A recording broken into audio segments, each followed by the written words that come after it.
I arrived in Boston as a time traveler, years before history would remember it. At first glance, it looked like any other port city. Busy, loud, always moving. But underneath it all, the city felt like it was holding something back. Ships came and went with the tide, sails cutting through morning fog. Dock workers repeated the same motions day after day, crate after crate. Waiting has a way of hiding inside routine.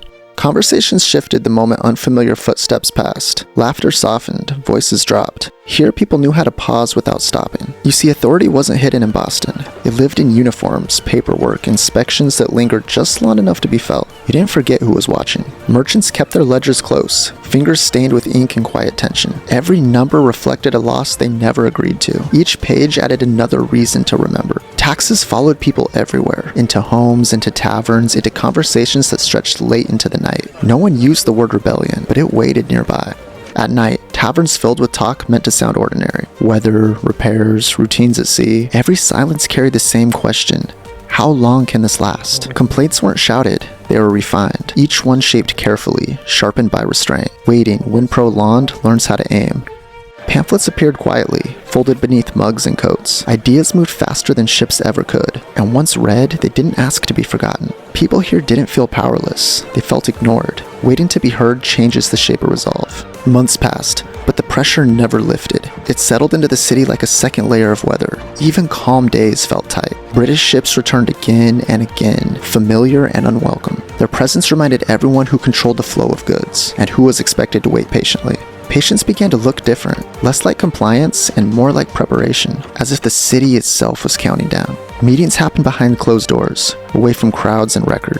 No speeches, no dramatics, just decisions forming where waiting finally met intent. That's when it became clear this was no longer about if, it was about when, and we could all feel the moment was getting close. The tea ships arrived under heavy watch, their cargo treated like a warning. Everyone understood what they symbolized. This time, no one looked away. Boston Harbor felt different. Quieter and tighter. The water stayed calm, but the city did not. Waiting had turned into readiness. People spoke less now, not out of fear but out of certainty. Decisions had already been made. Nothing remained to discuss. Night fell slowly and deliberately. Lanterns flickered along the docks, stretching shadows across the ships. No speeches, no rallying cries. After years of waiting, action felt almost quiet. The first crate cracked open with a sharp, final sound. Wood splintered, tea spilling into the cold night air. Years of restraint finally moved. Crates struck the water one by one, heavy and deliberate. Each splash swallowed by the harbor. The sound didn't echo.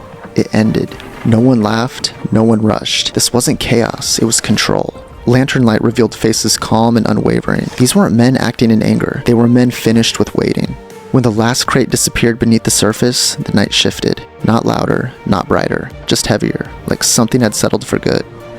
Morning arrived without ceremony. Ships still floated, docks still stood. At first glance, nothing appeared changed, but the harbor carried something new beneath its surface. Not tea, but consequence, the kind that doesn't wash away.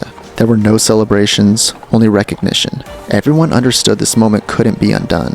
Walking the docks afterward, I felt the weight of what waiting had created. It made me question how quickly I expect resolution in my own time, and what patience eventually demands. Authority still existed in Boston, but now it shared the space with defiance. The balance had shifted, and everybody felt it. The water moved as calmly as it always had. History doesn't announce itself when it begins, it simply leaves something missing. I left Boston knowing I hadn't witnessed a revolution yet, only the moment it became inevitable. Some nights don't end when the sun rises, they follow you forward. Thanks for stepping into this moment with me. What happened in Boston didn't stay there. About 75 years later, it carried people west. Welcome to the California Gold Rush.